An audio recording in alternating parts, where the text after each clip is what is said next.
Pernah terungkap sekiranya beliau ditakdirkan tidak lagi menjadi yang berhormat, pilihan kerjaya beliau adalah nelayan.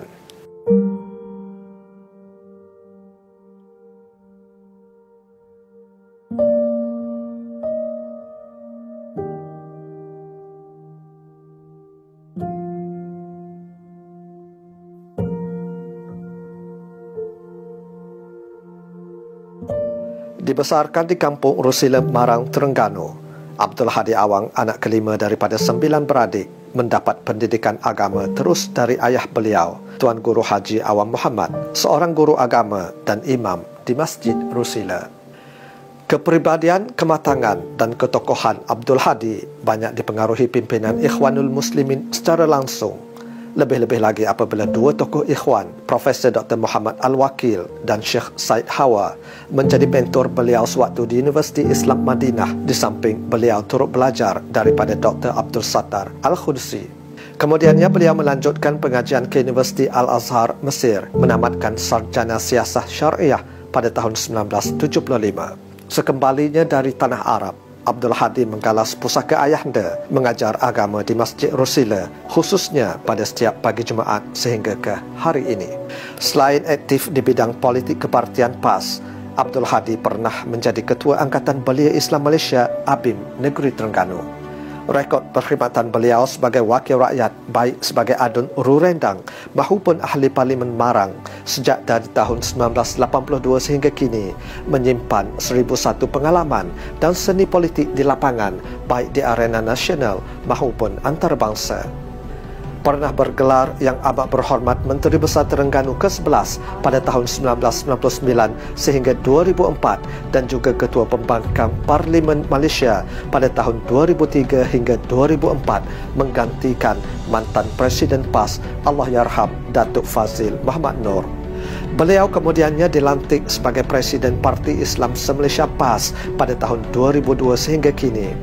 Ketokohan beliau diiktiraf di peringkat antarabangsa apabila Masjid Rusila telah dipilih sebagai venue Ijtima Antarabangsa Perpaduan Ummah pada tahun 1998. Rusila kemudiannya terus menjadi pilihan venue penganjuran Ijtima Antarabangsa Perpaduan Ummah kali kedua pada tahun 1993 dan terakhir pada Mac 2015. Will he one day lead Malaysia? Naratif muka hadapan majalah berpengaruh Asia Week keluaran 16 Jun 2009 membicarakan ketokohan Datuk Seri Tuan Guru Haji Abdul Hadi Awang sebagai pemimpin masa hadapan. Sejak dari tahun 1970-an lagi, beliau telah mengumpul tidak kurang 146 judul penulisan termasuk karangan dalam bahasa Arab yang meliputi topik akidah, fiqh, tafsir, siasat syariah dan politik semasa. Di zaman muda beliau lagi, pernah mengikuti delegasi pemimpin Parti Islam seluruh dunia ke Asia Barat sebelum tercetusnya Perang Teluk. Sejak itu beliau menyertai puluhan delegasi termasuk ke Afghanistan selepas pengunduran Rusia, menyertai delegasi ahli parlimen parti-parti Islam yang dipimpin oleh mantan Perdana Menteri Turki Dr. Najmuddin Erbakan, menemui Setiausaha Agung PBB Boutros Boutros-Ghali dan ahli Senat Amerika Syarikat, wakil perunding krisis otonomi wilayah Aceh sehinggalah terbaharu sebagai ketua perunding krisis perang di Yaman pada tahun 2010. Ratusan pentas himpunan dan syarahan antarabangsa telah dihadiri beliau. Sejak dari tahun 2016 sehingga kini, nama beliau tersenarai di kalangan 500 Muslim paling berpengaruh oleh The Royal Islamic Strategic Studies Center yang berpangkalan di Amman, Jordan, di bawah kategori pendakwah dan pembimbing rohani.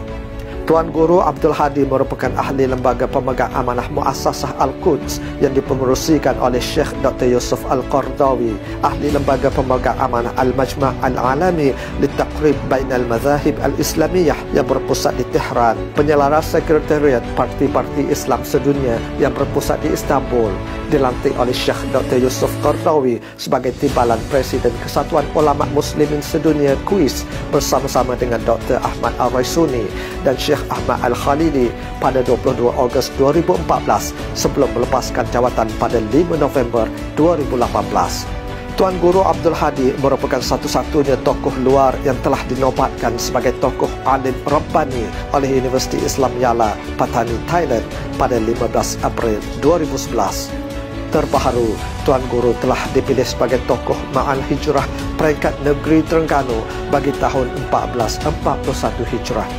Memetik komen Syekh Dr. Farid Al-Ansari, ulama Morocco yang menanyakan soalan bertubi-tubi kepada Tuan Guru, kenapa beliau bersikap demikian kepada Tuan Guru Abdul Hadi. Jawab Syekh Farid, aku ingin mengujinya setelah aku mendengar bahawa beliau alim.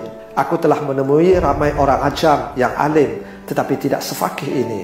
Beruntunglah bangsamu, tetapi percayalah, ramai yang membencinya kerana beliau adalah seorang yang tegas pendirian. Peganglah beliau.